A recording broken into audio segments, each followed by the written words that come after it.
Hi friends, please subscribe to Amravati Media and press the bell icon for more latest updates.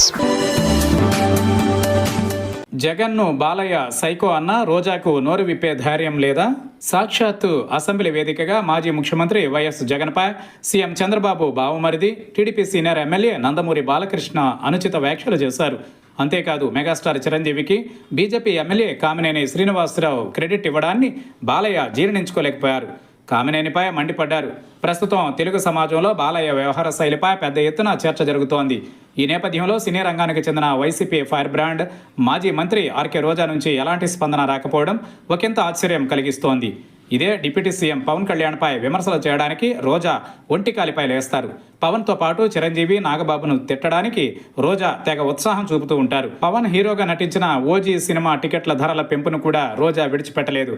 అదేంటో గానీ జగన్ను assembly వేదికగా సైకోగాడని బాలయ్య అంటే మాత్రం రోజాకు స్పందించాలని అనిపించలేదు. రోజా తీరు చూస్తే చిత్ర పరిశ్రమలో వ్యక్తిగత ఇష్టాలు ఆమెను డామినేట్ చేస్తున్నాయనే చర్చకు తెరలేచింది.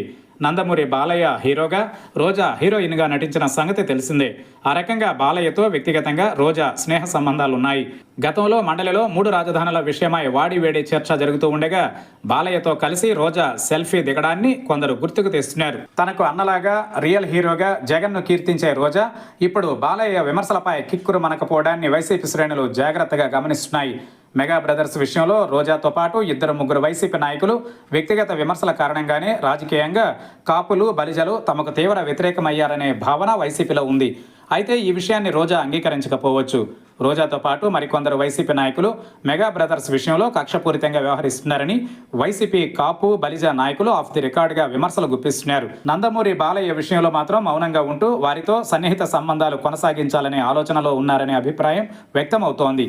వ్యక్తిగతంగా నచ్చితే ఒకలా, నచ్చకపోతే మరోలా వ్యవహరిస్తూ అంతిమంగా వైసీపీ లాభ నష్టాల గురించి ఎవరూ ఆలోచించలేదనేది సుస్పష్టం.